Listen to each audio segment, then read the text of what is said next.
Worshippers and ministers of religion in hurricane-ravaged parts of Jamaica are now brainstorming the format of Watchnight services, with many churches flattened, damaged, without light, or a combination of the three.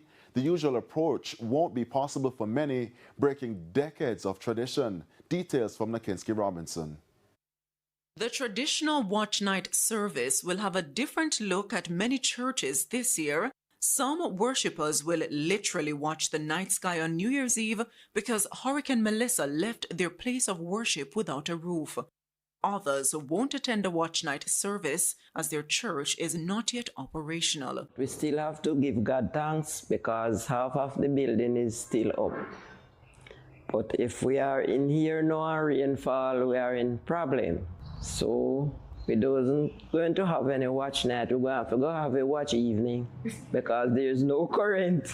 But with the help, we are getting help to see if we can get that part covered with tarpaulin. These folks here in Newcomb Valley say that it will be watch night. It will be watch day.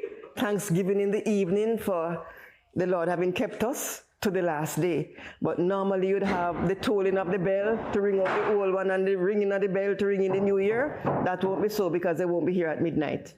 If they are here a bit late, they'll be using candles and so on. But the plan is to come out early so that the darkness doesn't come down on them. For watch night service, however, it's going to be a challenge. You know, there's no electricity.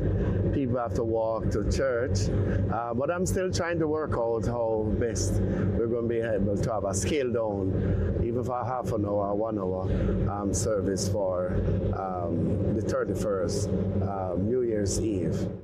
We visited several of the damaged churches in parts of St. Elizabeth. The blue tarpaulin thrown across the roof of many of the buildings, a bitter reminder of the impact of Hurricane Melissa. At Providence Baptist Church, the roof came off completely. In fact, it was designated as a shelter for the community. And there were 4 families that were in there at the time when the roof came off. Up to 2 weeks ago, a family had to move out because we needed to start having church. So yesterday, Sunday the 28th, just Christmas Sunday, was our 3rd Sunday since Hurricane Beryl that we actually went there to have church. Janice Grindley is circuit steward for the Methodist Church in St. Elizabeth. She stewards the 11 churches in the parish. Not even one was spared. A loss so great one has to laugh, otherwise they won't stop crying. All of them were damaged. The one in Mulgrave is flat, just a rubble.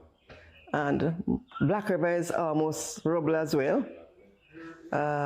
Most of the others, mainly roof damage. And like this one where you see the whole front there, all of that concrete is missing. But most of them, mainly roof damage, which would have caused damage to the benches and the furniture inside. So we have been busy trying to put tarpaulins on all of them. That's why I'm here today, to figure out what needs to be done. Last week, the local government minister Desmond McKenzie confirmed that the Social Development Commission, SDC, will lead the cleanup and assist with the repair of dozens of churches across Jamaica. Nakinski Robinson, TVJ News.